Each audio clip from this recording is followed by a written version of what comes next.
No. Yes. Right. So you guys need an alignment, not coaching.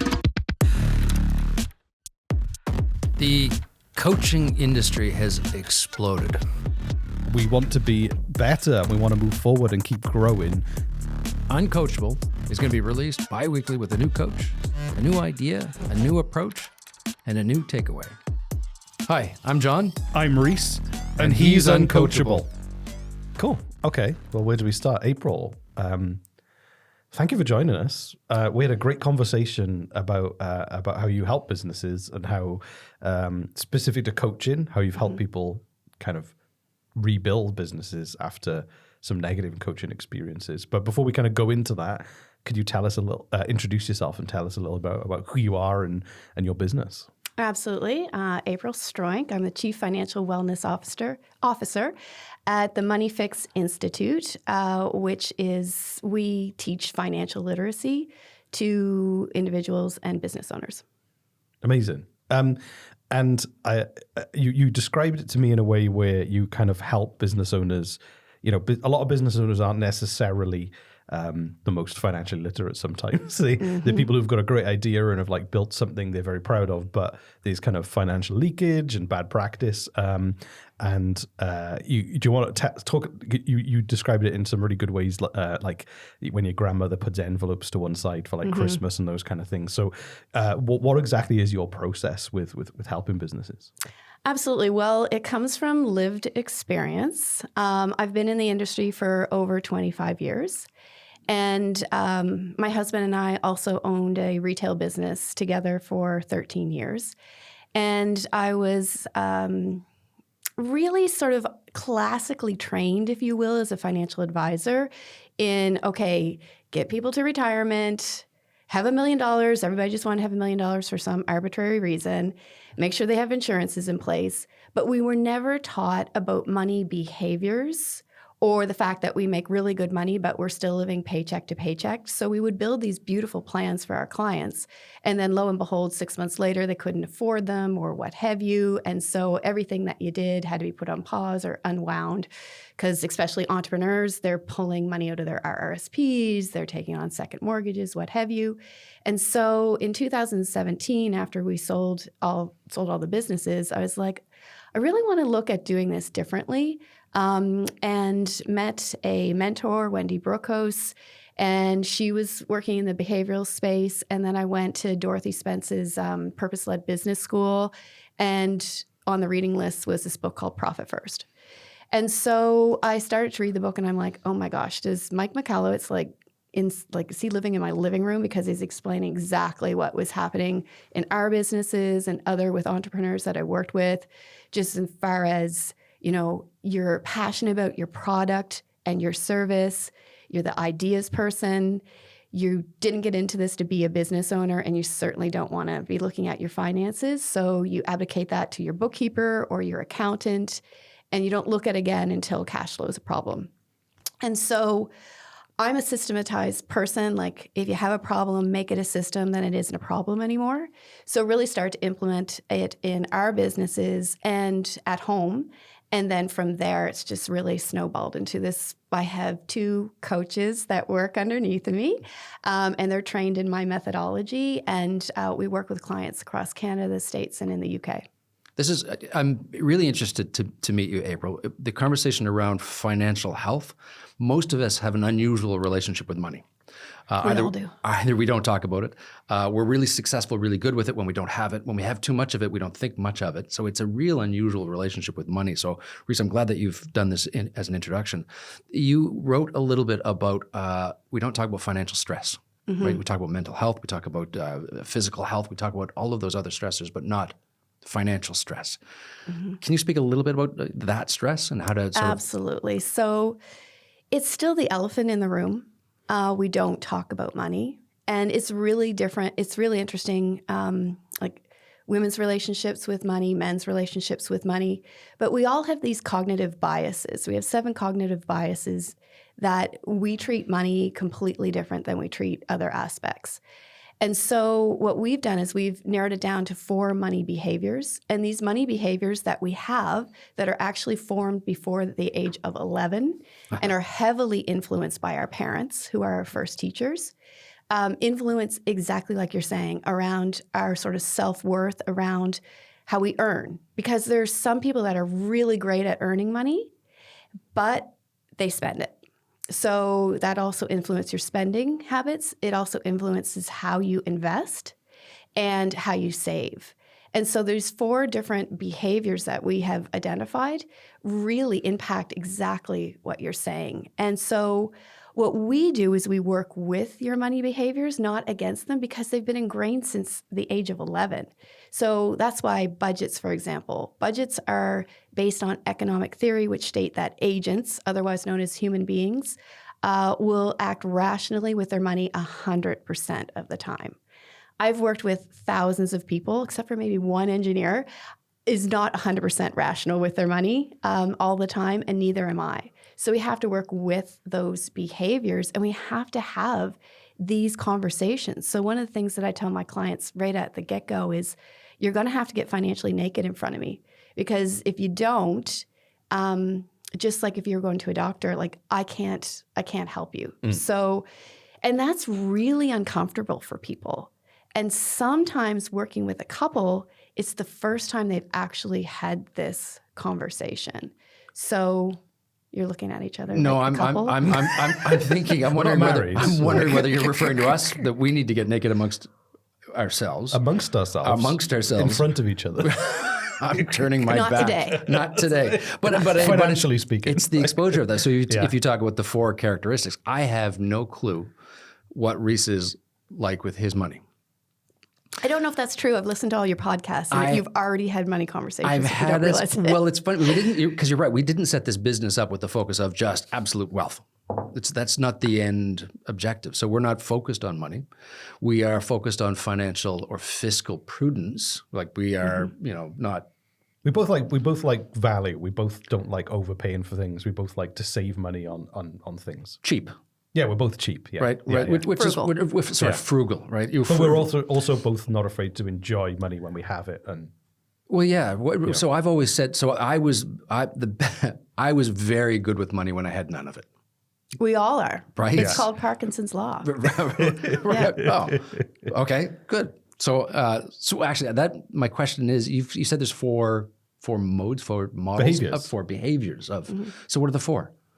Well, the first is the escapist.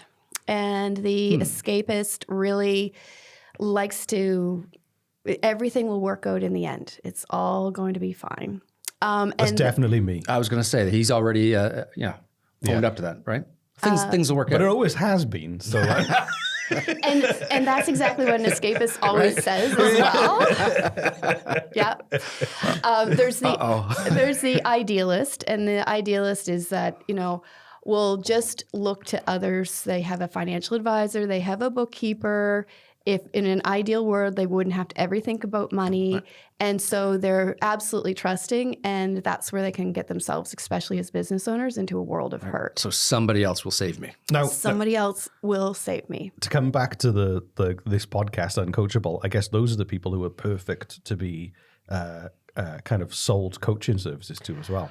Yes. And those are the people that get themselves in trouble. We'll come back to that. Yes, let's come back to that. Right. The next is head in the sand. So just completely oblivious to what is absolutely going on. This is, don't open the emails from their suppliers or creditors or the mail or what have you. So it takes a while to get them into conscious. And then myself, I'm rock steady. And so, I am a perpetual, until we started running the system in our household, spreadsheeter. I literally had an alert on my phone if my husband was at Starbucks and he spent over a certain amount, and it would go into the spreadsheet. And so even though I don't just prepare for a rainy day, I'm buckling down for 40 days and 40 nights. It's the behavior that when you hit your head on the pillow, you're running all of the numbers. So even though you're quote unquote good with your money, honestly, I spontaneously am going to Brazil today, and I would never have done that. And I'm still wrestling right now with running the numbers and, can we do that? Okay, blah, blah, blah. Like where my husband's like, we're going to Brazil. Like, Right. So I don't think I fit any of those 4 models. Okay. Because I'm not litigious enough to plan every penny. You had mentioned the ability to keep making more money, which solves a lot of problems. At times, we put our heads in the sand to avoid certain. I mean, working with the government is wonderful on payment structures, HST, corporate taxes, small business. We love you. We are not financial. Yeah. So there are situations every once in a while. It's like I really don't want to open that piece of paper because I know what the consequence of that is, and I'll deal with that problem later. As entrepreneurs, we're going, I got a lot of list of problems to deal with, and the finance one that I can't control right now, I'm not going to distract myself with that from a financial standpoint. And the first one, actually the second one, which is who do I lean on to be able to save us? As entrepreneurs, we've always been, got to roll my sleeves up, got to get the job done. There's nobody else to do this. We've got sort of friends, support, teamwork, team partners. But for the most part, as an entrepreneurial perspective, there's nobody that's going to bail us out. Right? We have to sort of go ahead. Yeah, I can see. I definitely identify with the escape. Was it Escapist? But you're right. Judging by Jon, I can't. It's hard to fit you in one of those. Yeah. 4. So what? In hindsight, I should have had you do the should have done the test. The test. Yeah. Because interestingly enough, and we will do coach us, right? Is that you do have a core behavior. Yeah. And you may have learned along the way things to compensate for that behavior, but there is a core that you will come back to. But like I said, you may have had systems in place. So my husband's the escapist, right? He's also neurodivergent. So I work with a lot of neurodivergent clients because most of them are entrepreneurs, let's face it. And so he has really great systems in place, and we have really great systems in place that would make him now lean towards rock steady. But left to his own devices without those systems in place, we would revert back to. So I'm going to send it down to you and I want to know. I think it's a great idea because you're right. It's easy to sort of say, no, I'm not one of these. But once I fill out that survey, it's like, no, you're going to lean towards the rock steady structure. Yeah, exactly. Right? I'd say if I was going to do one, I'd say the rock steady is more than any other. Well, that's the facade that I put in front of you so that you think that we've got a little bit of stability. So your trip to Brazil, to me, it is that we often start to adopt the people around us, their behavior. So when you said we learned this from our parents, like my father would just make more money. My mom was extremely frugal. And so all of a sudden, both of those behaviors probably imprinted on me to some capacity. But I'll turn to my partners or my partner to say, let's start spending money now. Let's enjoy the moment now, which is what I heard from you, which is let's go to Brazil. Why not? Why not? Right? Yeah.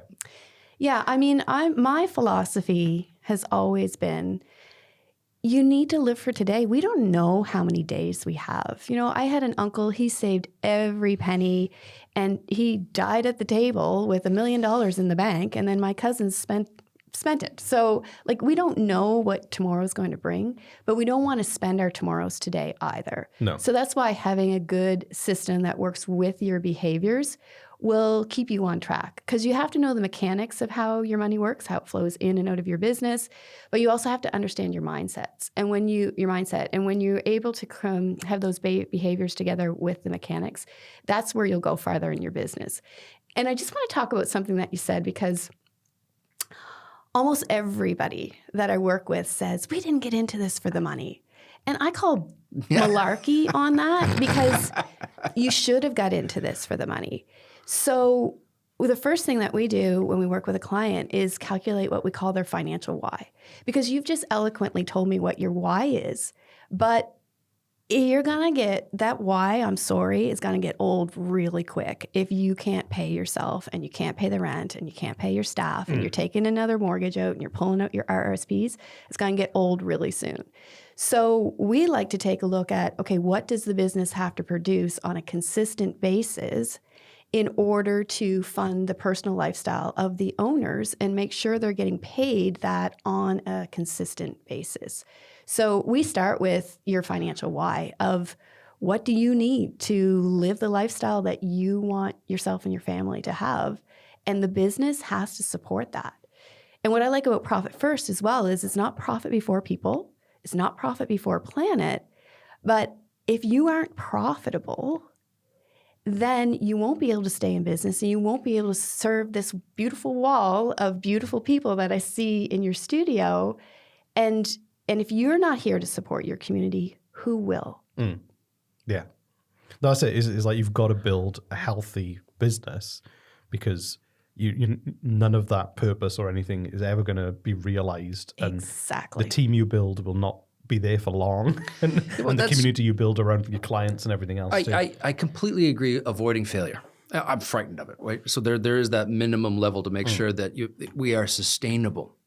The other side, which is how much money do I need to put in my bank account? That's a variable. I'm not in this to put in $1 million in my bank account this year. It would be wonderful if I could, but that's not the objective. I don't know if that's what you're doing, Rhys. I don't think that far. You got like an IMDb that says you're worth right? Idealist. Right. I do. Lunch is paid for today. As long as the mortgage is paid, as long as my kids have the stuff they need, as long as we can enjoy doing nice things every once in a while, not all the time, but a vacation's good, or going out for a meal's nice. I think I'm not one of those people who kind of me and my wife were having this conversation the other day. It was like, I think I've got everything I've ever wanted. I just want to keep it now. And that's my mentality, and I just want to enjoy what we've got and what we've built. So, but my motivation tends to come from the work we do and the impact we have. A lot of the time, I've always found that doing good work and being creative, money has been a wonderful side effect. If that makes any sense. And I enjoy the side effect because it means that we have stability for the family and it can do it as a job and everything. So, but again, I'm neurodivergent, so I might not be looking at it in the way that I should. It's very much sensory, I guess, to a certain extent. It's how it makes me feel is kind of how I respond to things. So yeah. And also as well, in my head, when I set up a business, thinking back, a lot of the people who inspired me were people who were those entrepreneurs who are serial entrepreneurs who've made a fortune, blew the fortune, built another fortune, the excitement of that roller coaster of someone who just sees opportunities. And I never thought, but maybe they shouldn't have blown it all. Imagine if they just kept creating great things and they stacked up. But to me, I was like, oh wow, that's what an entrepreneur is. That's what a neurodivergent entrepreneur is. Richard Branson. Yeah, exactly. Right? Exactly. I want to just elaborate on something that you said. Wealth is very individual. And so what you have just described is what is prosperity, wealth, legacy for you. It might be completely different for you. It might be completely different for you. It's different for me. And so I think that's one of the things when we talk about, money and shame and all of the rest of it, money is just an object. That's it. It is energy that flows between us in the exchange for really good product or really good services. And yet it's meant to flow. And we're now in this world where you see multi-billionaires hoarding it. And that's not how this was supposed to be. And so I think that you're absolutely right. It's different for everybody. Wealth to me is absolutely taking care of my family, taking care, I always have to anchor everything in my family because I can't do it for myself. That's one of my behaviors. And so for me, I want to live in this world of excess because when I live in a world of excess, I can give freely to others. And that's important to me because we just came through an election and we get to vote once every 4 years, but you get to vote every day with how you spend your money. Every dollar you spend casts a vote for the world you want to live in. So if you want to live in a world with clean water and clean air, don't buy from companies that pollute. If you want to live in a world where children go to school instead of to factories, don't buy from companies who support that behavior. And so when I talk about living in this world of excess, and everything is in my life is same gratitude for everything that I have, I can freely give my time and my money to others. And so that's really important to me. And that's wealth and prosperity to me. So it's all completely different. I've worked with clients that it's like, I want the Mercedes, and we've got them the Mercedes, and that was important to them. But one of the first questions that I always ask every client is, what does financial freedom mean to you? And I'm telling you, 9.9 times out of 10, it's doing what I want, when I want to, with the people that I want to do it with for as long as I can. That's always, it's never a second home on the water or the Mercedes or what have you. It's always some iteration of that. That's brilliant. I was really I was struggling with this when Rhys said, I got everything I ever wanted. I'm happy, I'm content, I've got enough. And you were talking about the flexibility and freedom to be able to essentially vote with a dollar. So put my money where my thoughts are. Exactly. Which gives you that freedom. And I'm like, I don't have everything I want. Which sounds very selfish, because I should sit back and go, things are good. Like, why do I want more? And it's ingrained in my psyche to say, yeah, but there's probably something else that I want. Mm-hmm. Do I need it? I don't know. And that sort of money is the root of, well, all evil, but money is at the root of saying, I can do more. I get the freedom to do what I want, when I want to do it, with whom I want to do it, where I want to do it, which is, it sounds like that's a problem of success, not a problem of failure, though. But right? But also as well, like you can, there are plenty of people who are, and I've come across them like a few times, where they're very successful, they're very high income, and but they hate what they do, and they're in this kind of like gilded prison essentially, where they've built this lifestyle, but going to work to do it is a real drag for them. And often I've interacted with them because they're like, hey, I really want to make a film, or how can I park this career and like do a more creative career? I'm trapped. So that is successful on paper, but they're deeply unhappy at the same time. Oh, absolutely. I always ask the question of, if money wasn't a reason to stay, what would you leave? Yeah. And it's not just jobs, it's relationships as well. And again, we just put so much emphasis on it. It's my story as well. Like, I have 2 girls, 18 and 21. And when they were little, I was in the corporate world and I was traveling all the time. At the time, it was just booming over in Newfoundland. I was there for a week every 6 weeks. And I got a call from my daughter's primary teacher saying, Annika's crying because you're never home. They would never call her husband on that, I'll just say. But I'm like, yeah, what am I doing? And so I really started to take a look, and this is where this all stems from for me as well, is I took a look at where am I spending my money? And it was at the spa, clothes, shoes, all the things that were so far removed from what it is that I really wanted was to spend time with my girls. And so I literally put a stake in the sand and said, I need X amount of dollars to take 6 months off, and then I'm going to quit.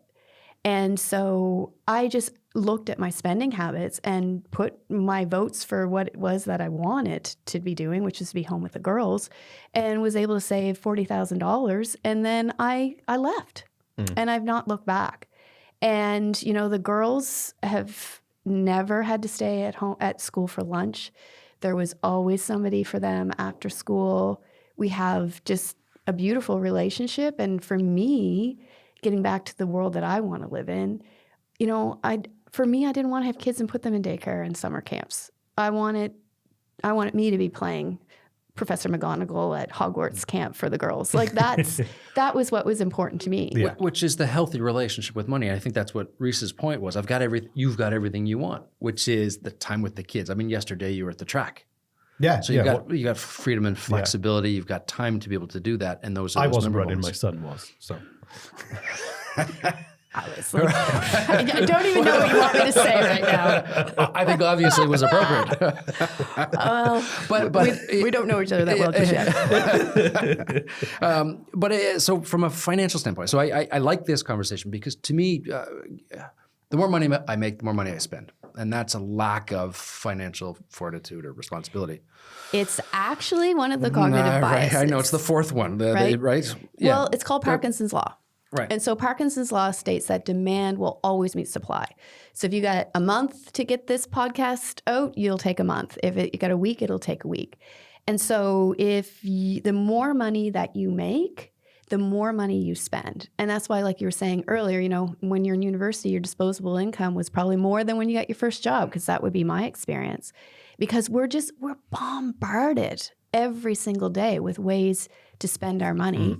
Yeah. And now there's, you know, financial instruments like Afterpay. Like back in the day, we had layaway. And, you know, you would go in, and I remember I coveted this Danier leather jacket, and I would have put $50 a weekend until I paid that off. Now you've got Afterpay. Oh, take the jacket, get the dopamine hit. Right.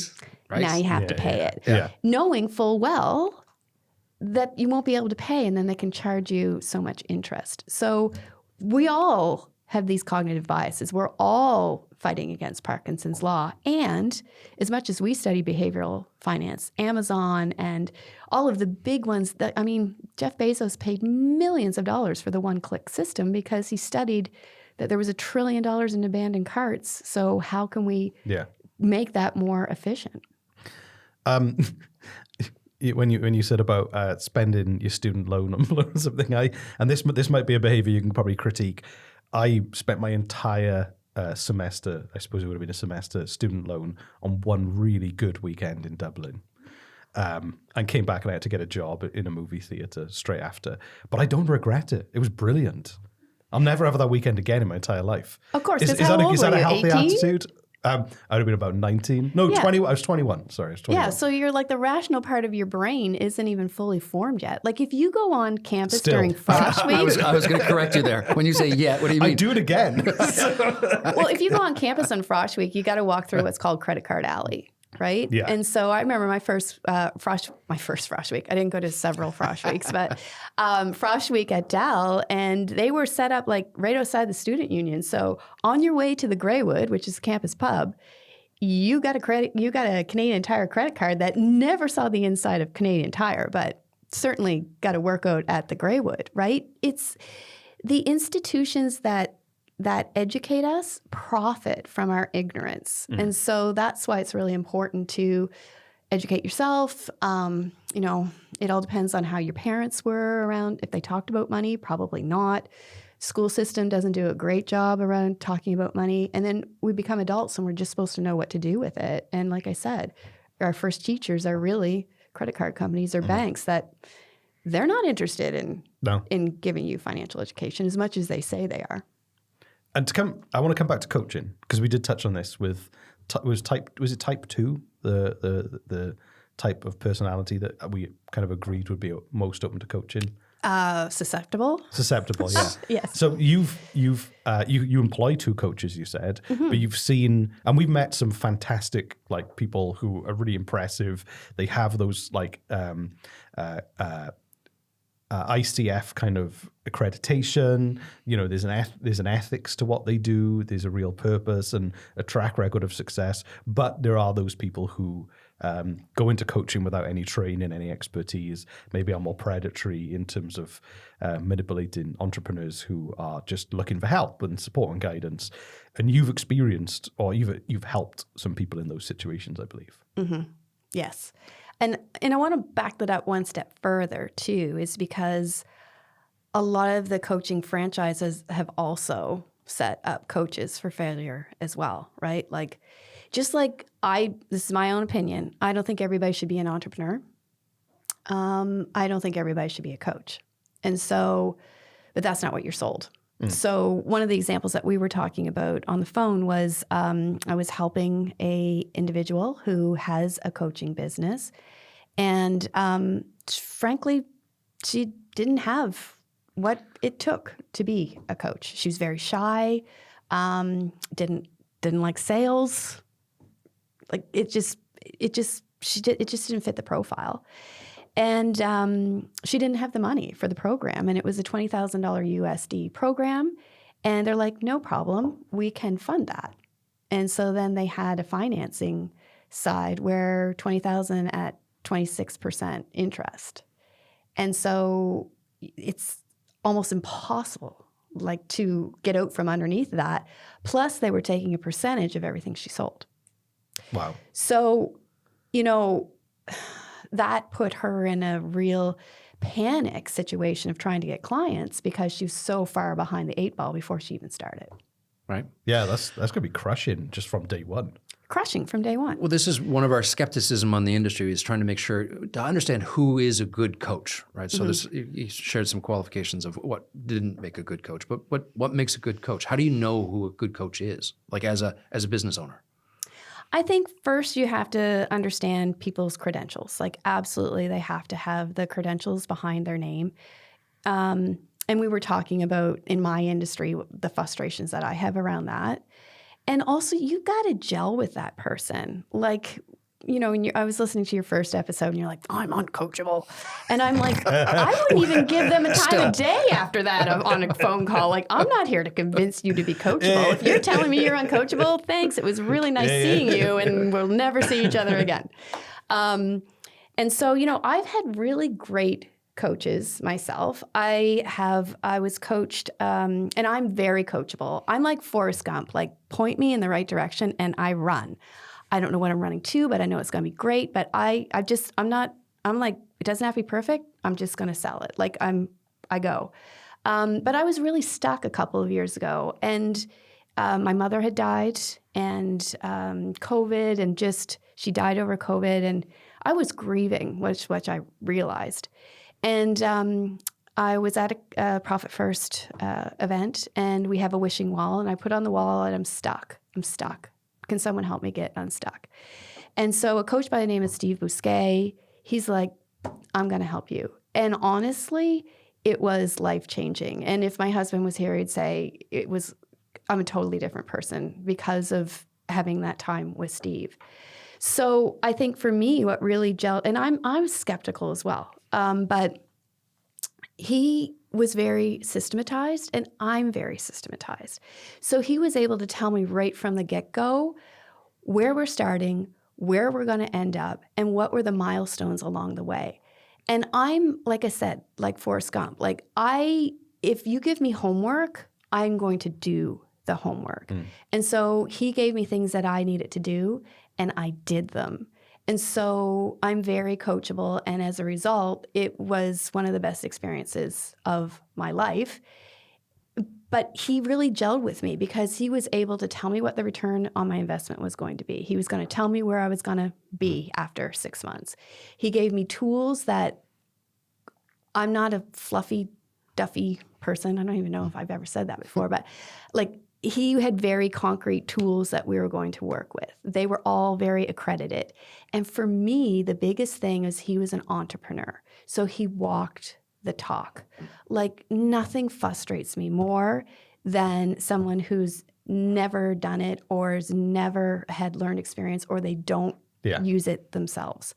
So for me, it's credibility, like not street creds, but like actual credentials, that they have a proven process.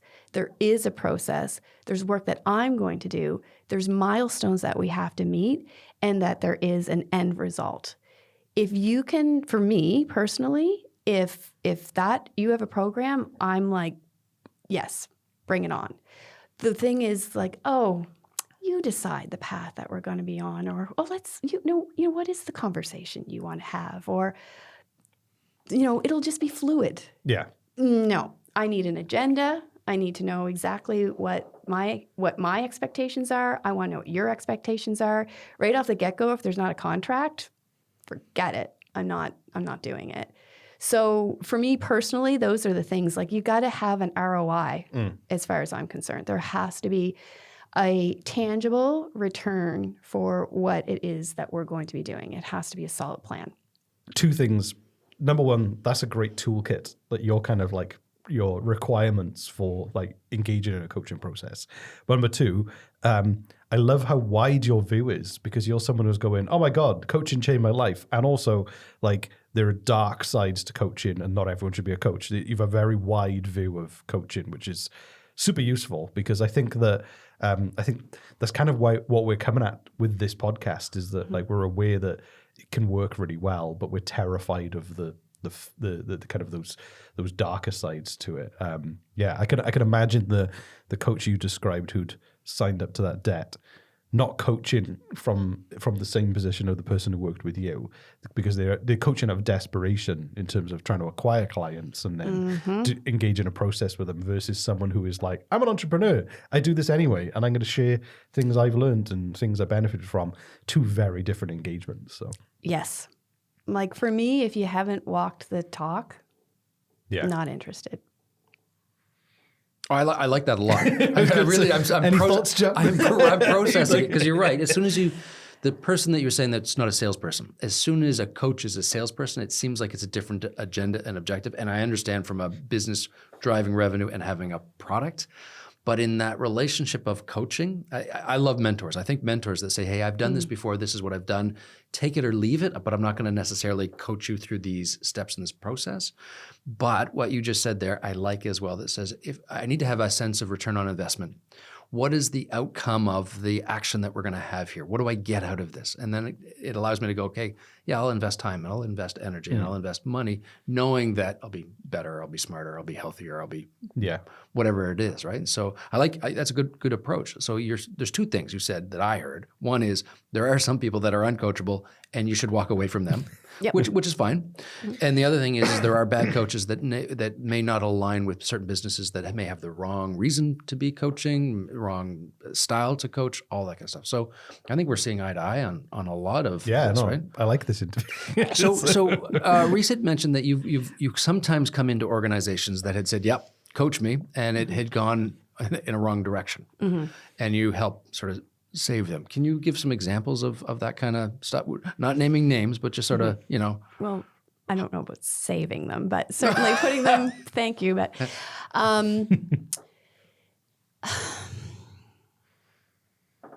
some of these programs are tens of thousands of dollars, as you know. And I run cash flow management systems inside of my business. And so if I don't have the cash flow to do a program, I don't do it. And so you could say, then you could have a coach say, well, the return you're going to get on this, like, oh, you spend $20,000, you're going to get, they all talk like this, you're going to get $40,000 in return kind of thing. And I'm like, yeah, I don't want that pressure on me. Like, I don't want that pressure on me. So I really just feel if you need to take on debt of, 19%, if you're going to put it on a credit card and you don't have a plan to pay this off, there's a lot of pressure on everybody. And I don't think coaching works under pressure. And so when I go and start to work with a business and we do the financial why first, and then we take a look at, I do a profit assessment on the business. So I run how truly profitable is a business, because as you know, you can look at your P&L and your income statement and it just shows you how profitable you were over a given time period. That number at the bottom of the sheet doesn't equate to what's in your bank account. And so when I run that assessment and I see how offside a business is with their cash flow, and it's because of a tens of thousands of dollars coaching program that they literally don't have the time as a business owner to fully invest themselves. Like, the onus is not just on the coach. The onus is on the coachee too, right? Like if you don't have the time or the bandwidth to take a coaching program, don't do it. That's one of my first questions is like, do you have the time to do this? Because if you're opening a new studio and you're doing this and the other things, like, you don't have time to run this program successfully. And if you're not successful, I'm not successful, and I'm not interested in not being successful. So you've got to be able to have skin in the game as well. Like, you can't just say I'm uncoachable and then you aren't, like, because you have to have skin in the game in order for it to set and to work. And you really have to be at the point where you just want to change. Like, I was just so stuck that I just threw out an SOS and Steve sent a life preserver back. So I would do anything at that point, and he was the right person. But so when I go in and I see that someone is in so much debt, and it's usually not the first program they've taken, quite honestly, is they're looking for anything that A, makes them busy instead of doing what they have to do, which is go out and sell their products and services. and B, is too busy to even work the program properly. And now they're tens of thousands of dollars in debt, and now they're scrambling again. So I see those starting points are the easier ones, the ones where I'm stuck or I'm now in financial debt. All of us, I think, at those points go, I need help. It's when we're like, he and I are financially prudent. We manage cash flow in a really good structure to make sure that we've got consistency for teams and rent and like we're in a good cash flow positive position. If we get desperate financially, I'm sure we'll be looking for more clarity. So I think a lot of times it's that starting point to say, okay, when do I need help and when do I reach out for help?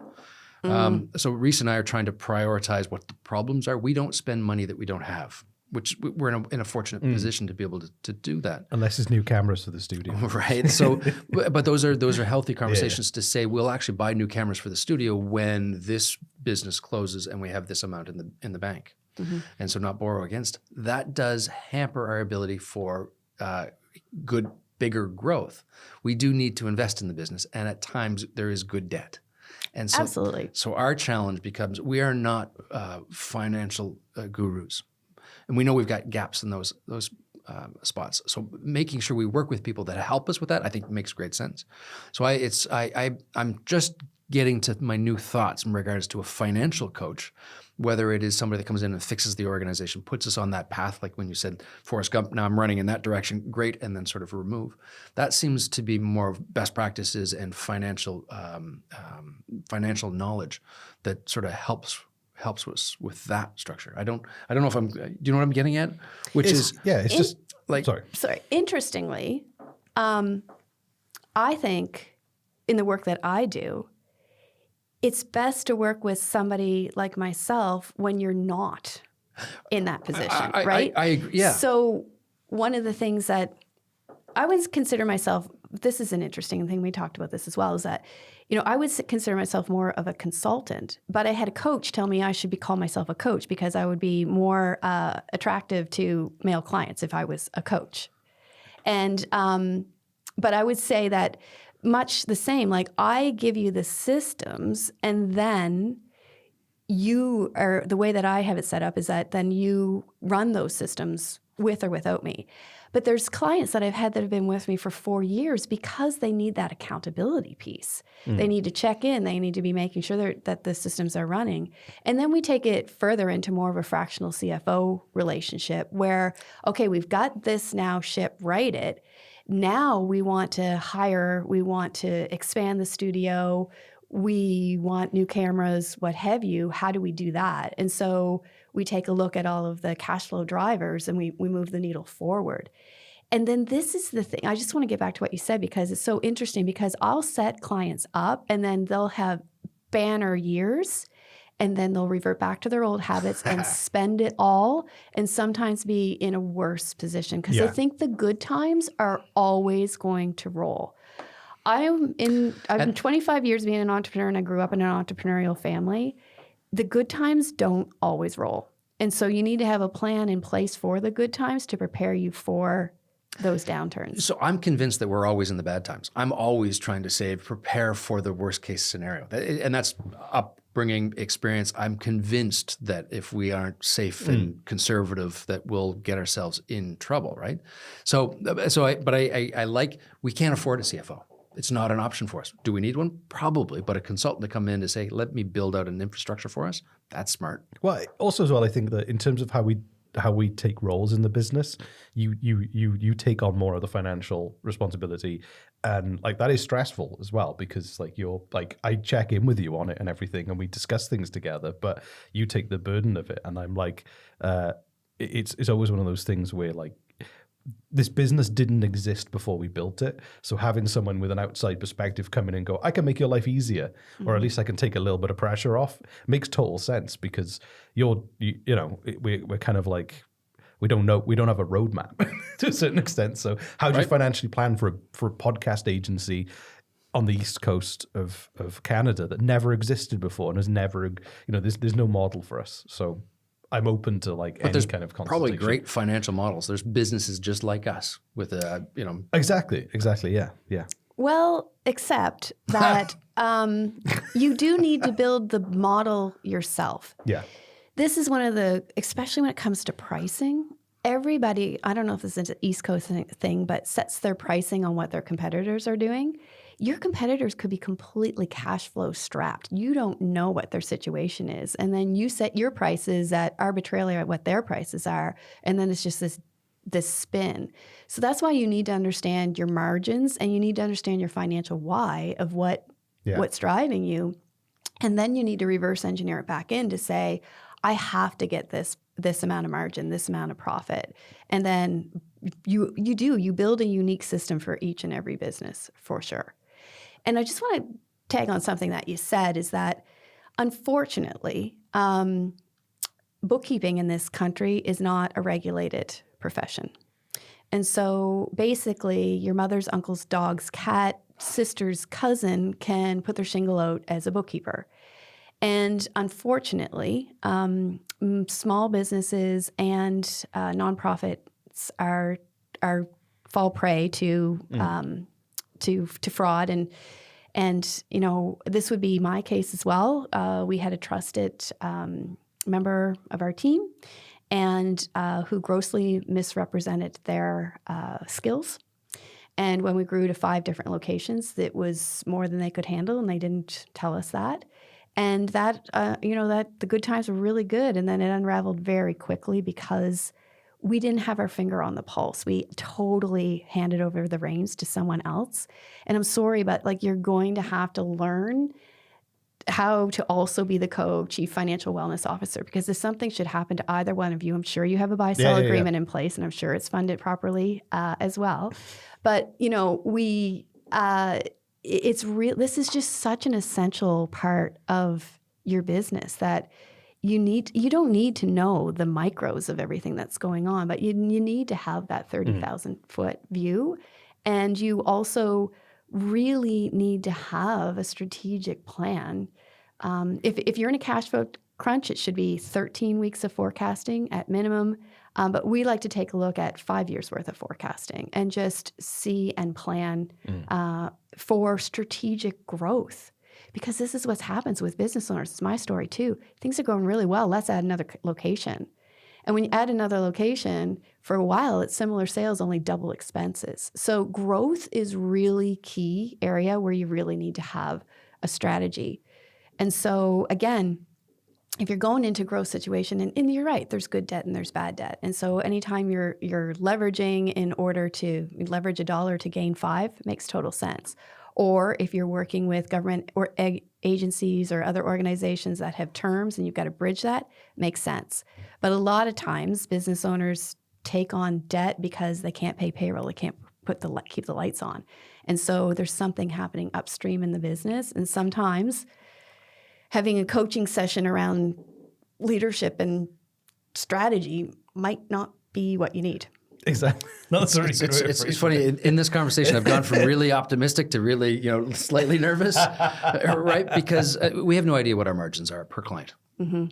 We do from a business standpoint, but not per client, right? So when to price products, it's not necessarily, it's based on hourly input, market value, but not usually based on competition for us. We don't usually. No, that's good. Right? No. So I don't think we've ever thought about competition pricing or had much information on it because there's not many people out there like us. So. We have a wonderful director of operations that every once in a while says we're spending as much time on a one client that's only paying X versus the other client that's paying Y, and so our margins between those two clients are not balanced. Yeah.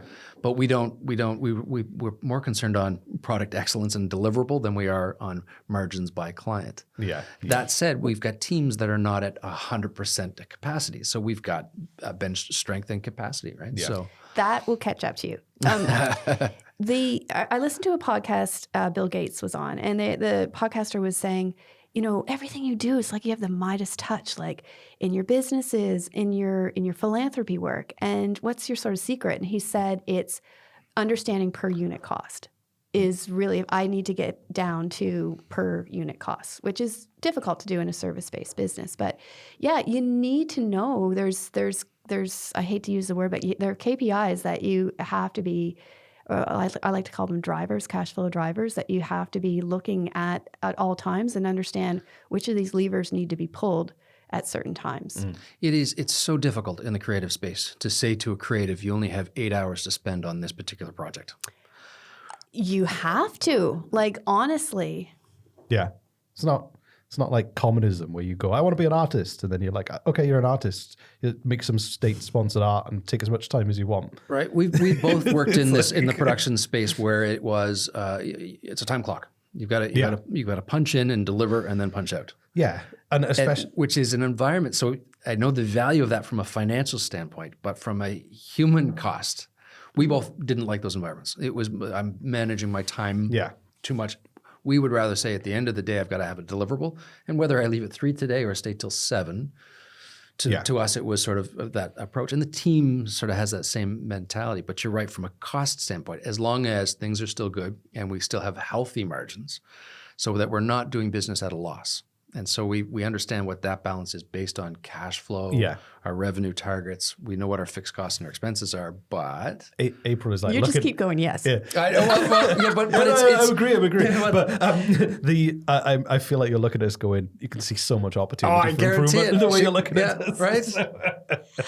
Which is totally fine. I'm much more interested in a consultant than a coach, by the way. So I don't know who gave you the advice that said you should position yourself as a coach. Yeah. Isn't that interesting? Right? Yeah. I so interesting. Like now when I look back at it, and we had talked about, over COVID, so many people got into the coaching space. But that's why we're suspicious of it, right? So if you think you should be. If you said, I'm a consultant and I can fix your future financial problems, I'd be going, I like that conversation. I'm really interested in that. And to me, it would be a one-time engagement to be able to say, okay, fix, and then off we go. We're typically, once we've got a good practice, we don't fall back to the bad habits. Mm-hmm. We change it, right? So it doesn't need to have a coach that keeps saying, hey, by the way, don't forget, eat your greens. A coach that says, make sure that you spend less than what you earn. I also get bored with the same person. Right. Don't say that to my husband. Right. Right. But like I need that new breath of insight. This is why having somebody with neurodivergence is really healthy, because he changes every single day, right? One day's a track star, the next right? That was yesterday. I've already forgotten. What's your favorite color today? What's that? What's your favorite color today? Yeah, how can you not have a favorite color? I know, I'm feeling purple today. Are you? I don't know why, but I do have I like them all, but it just depends what more on one day than the other, so... I love it. Right? I was having this conversation recently. My dad described me to somebody once as consistently inconsistent. And that's the most consistent thing about me. Anybody's ever said about you. So our last question is about giving us one piece of takeaway advice. So if like this conversation has been brilliant, but if you never saw us again and you wanted us to leave us with like one thing on our minds, or the audience with one thing in their minds, that we could practically kind of like improve things with, what would you do or say? Well, you've sat here and told me you are a profitable, cash positive business. And so I would like you to open a savings account and put 1% of your sales into that account and not touch it for 3 months, and then give me a call. 1% of our annual sale, or monthly? Okay. Actually, we were in the process of doing that. We actually wasn't. We had a big. So we have too much money in our bank account that we needed to protect for a rainy day, and we actually have the savings account all set up for it. It's actually an investment account, but it wouldn't. We haven't put anything in there yet, though. We haven't, right? So this is the truth. You are the truth teller. I know who the truth teller here is. Right? We have $240,000 in our savings account. No, we don't. We don't have a dollar. We should probably use that account. We should, right? There's a lot of things I like this we experiment, should do, though. right? We should try this experiment. Well, so at the end of the year, we'll have a 1% of our annual. That's 1% for a month for a rainy day. I like the notion of saving money, which means me too. Let's not go and buy stuff and spend more money and get more donuts. And I went to, right? Why are you pointing at me when you say What did you just say? No, you did the full body scan when you said that. Exhibit A, donuts. No, I it's think- a I think- wonderful. I think 1% of Star. our income should go on donuts. Right. You guys can't That's even a- do it that's a just lot here of talking donuts. about it versus. Right. No, I want you to Okay. open a Yep. savings account. Okay, done. A high interest savings account would be great. Yep. And I want you to put out 1% of your top line sales into this account. I like if you could do it on the 10th and the 25th of the month, but when you're running payroll or what have you, and for 3 months, and then we're going to check back in and see if you've touched it. Perfect. Can we do that personally as well? I absolutely. We talked about, the old envelope system. Yes. I don't love the old envelope system, but one of the things I do like is bank accounts. And so when you give your money a job, your money works for you versus you always working for your money. So by giving it the job of putting 1% into profit, giving it the job of paying you both your financial why, giving it the job of putting aside for your taxes and your HST so you don't have to worry about that. That's when it really starts, where you'll start to see your money start to work for you. And in your personal lives, like one of the things that I like to do is have a maintenance account for things that go bump in the night. I like to have a vacation fund so that I can just jet off to Brazil in the afternoon if I so choose. And so a kid's education account. So those kinds of things, absolutely think about what matters to you and what you want your money to work for you, and open a bank account and you can nickname it and away you go. I got 2 savings accounts. One is called the utility, which is like haircuts, DIY, like urgent things that need to go. And I've got another one called vacation savings. So similar. Haircut's urgent. No, but you know what I mean? It's just stuff that happens. Oh, yeah. That, it's like the kind of, That's your 'cause we regular try and bank like account. Yeah. do all of our bills, but then have one and go, well, this is the kind of, we don't always need to buy new shoes for the kids every month. So, But, And that 1% account, that's going to be nicknamed your profit account. And every quarter you're going to, because there's 2 ways that you get paid as a business owner. One is for the work that you do inside of the business. The second is you could have invested in any business, but you decided to invest in your own. So just like if you had stock at Amazon and you got a distribution check, you wouldn't send it back to Jeff Bezos and say, you know what, Jeffy boy, you reinvest that into your business however you want to. No, you would use it to either prompt up your retirement or take a vacation or what have you. But you've decided to invest in this business. So you get a profit distribution. So every quarter of the 1% that's in there, half of it stays in the business for a rainy day, because I know it's never going to happen to you, but in case it does. And then the other half comes to you as a profit distribution. I think that's a wonderful challenge. And we'll check back in 3 months to see how we've actually done. I think it's great. Yeah. I used to do our SP loans because there was a deadline for it and then just pay it off throughout the year. So chances are in 12 weeks from now, we'll probably take the 1% of the 3 months and put it into a bank account and say we did it, And buy some cameras. right? But yeah, No. so this is joking. April. Land. Thank you so much for this. This has been a wonderful conversation. Yeah. For us, we don't often think about, we don't prioritize. We do prioritize finances, but we don't like to think about money. Yeah. Where can people find you if they would like to get your help and insight? Absolutely. Well, they can find us at the Money Fix Institute on the World Wide Web. And we're on all socials, so Instagram, LinkedIn primarily. And yeah, that's where I am. Fantastic. Thank you so much. Excellent. Thank you. You're welcome. Thank you for the opportunity. The best place to find this podcast is wherever you find podcasts. That's where I'd start.